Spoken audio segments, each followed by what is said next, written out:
Hello everyone, and this is BioPhoenix here, and today we're going to be doing yet another Games I Wish Got Fan Translated video, part 6, where I showcase some random obscure games that I think look really interesting that I would love to see one day get a fan translation in the near future. Of course, like I always say, I don't expect any of these to happen overnight, but it's just something that I always think is always interesting to look into, because there's a lot of really interesting games out there that I'm even still discovering to this day. So for anyone that has been watching this little series that I've been working on since the beginning, then you know that I talk a lot about PS1 games, because there's a shit ton of games on that system, so much so that, like I said, I've just been discovering so many of them that I never thought would have existed at that time. And like I always say at the beginning of these videos is that obviously like these are games that probably won't get one for a very long time, because not only are they obscure, but also working on fan translations is not as easy as you might think. So yeah, it's just like wishful thinking really that I like to do for fun. But anyways, I've went over that like 6 times now. So anyways, let's just get right to it.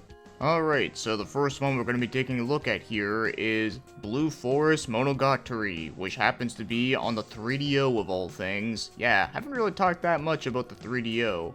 Although it's not a true 3DO exclusive though, because it did later on have a PS1 version, but I'm pretty much okay with either version getting fan translated, but of course having it on the 3DO would be pretty damn interesting. So yeah, this game is a turn-based RPG with a fantasy setting, which I know has been done to death like a bajillion times, but I actually do kind of like the way the game looks. I think it has a nice art style, also like the game's in-graphics actually look pretty good for 3DO standards.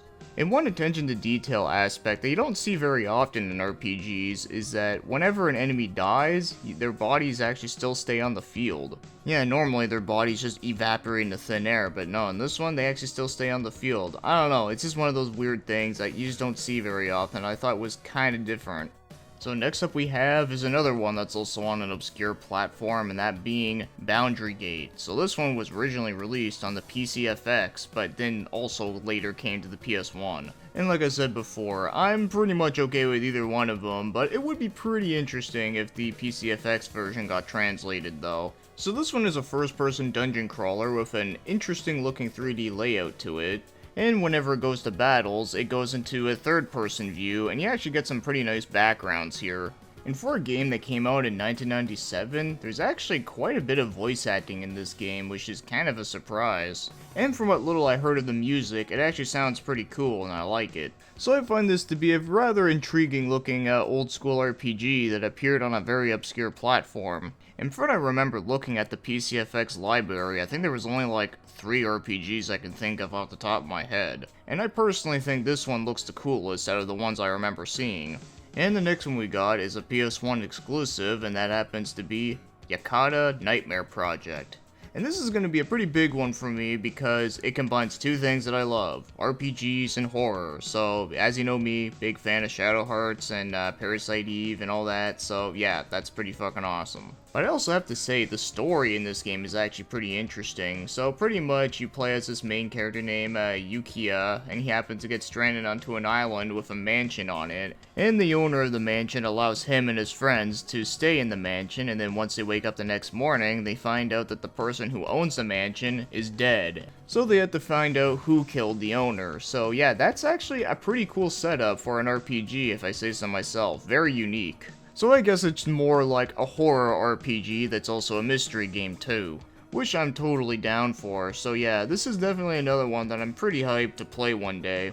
And next up is a series of 2 games called Metal Eye, which is a pretty badass name. In fact, it kind of reminds me of the Judas Priest song Electric Eye, since it is a cyberpunk game. And yeah, this is a PC98 RPG that actually looks really awesome. As you know, I'm a huge fan of PC98 graphics, and I think this one looks really cool. So not only does it have the awesome art that I'm a huge fan of, but it also does have some pretty cool music, and I also really do like the battle system, like the way how it looks in this one, like the border and everything. I think it all looks really nice. In fact, I think number 2 looks a lot better than the first one, because the first one, the battle screen just looked kind of plain and like bland, where this one I just think looks a lot more fancier. So out of the two games, I would say Metal Eye 2 would be the one I'd be mostly looking forward to, but of course I'd be okay with number 1 as well. In fact, number 1 still has its nice graphics, it's just the battle screens I just don't think look nearly as interesting. But regardless of that, I'm always down to try and play another Cyberpunk RPG. And next up, we got yet another RPG, and this one is called Roshody of Zephyr, and this one was released for the Dreamcast, the PS2, and Windows. But here's the interesting thing, and this is something that I'm not 100% sure if it's true, because it seems like every site seems to give out different details about it, but apparently Neon Falcom was involved with this game. Yeah, some sites say that they helped develop the game, and some sites say that they actually published one of the versions of the game, but I can't seem to confirm either one. But either way though, if they are involved with this game, I'm always down for that, because I'm a huge fan of their stuff. And also another thing that's kind of interesting with Neon Falcom is that in the Trails series, there's actually a thing called Zephyr, so I wonder if they actually got the name from that. So yeah, it's typical RPG stuff that I mentioned before, but man, I really love the art style of this game. I think it looks really awesome. It kind of reminds me of like a super high-res version of a PC-98 game. It's really great. And when it comes to the character artwork, it does sort of remind me a little bit of Satoshi Yorishihara. Just a little bit, just with like the details with the hair. I don't know, maybe it's just me. But either way though, the art style wise, I think this is a great looking one. And of course the battle system does look kind of interesting as well. And just another weird fact that I know about the game before I move on is that apparently the PC version was exclusive to South Korea. Now here's a very unique one. So this is a Game Boy Advance game called Ghost Trap. And the other thing that's interesting about it is that it's a Japan-only GBA game that was published by Eidos Interactive. How weird is that? And not only that, but it's a survival horror on a handheld. Not something you see very often back in those days. And graphically for GBA standards, I think it actually looks really good. And the extra fun part for people like me is that this game actually has like no weapons, no guns or anything. So the only way to defend yourself is by using traps. So yeah, they actually took an idea from the Deception series, which is always awesome in my opinion. But the big difference is that in this one, you don't place traps wherever the hell you want. Instead, the traps are predetermined, so it's not exactly like Deception or that one game I reviewed called Akudaikan. So it's not exactly like those games, but instead just has some little elements of it, where it actually has a more traditional survival horror feel to it, which is very unique within itself. But unfortunately, it really is strange that Eidos published it in Japan, but like nowhere else in the world. I think they totally could have published this game outside of Japan, but oh well, hopefully we'll play it someday. Alright, so the next one here is yet another PS1 game that happens to be Tokyo Dungeon. So this is a first-person view game that is an adventure style, and it kind of reminds me of the game Echo Knight, where you gotta travel to different locations and help people in their problems.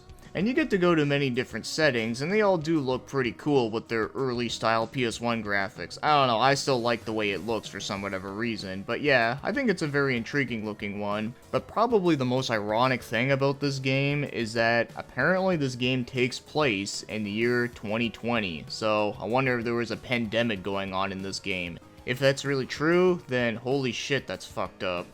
Alright, so next up is another game that is sorta like the other one I talked about called Metal Eye, but instead, it's called Crimson. And there are 3 games in the series this time, and they are all on the MSX, the PC-88, and the PC-98.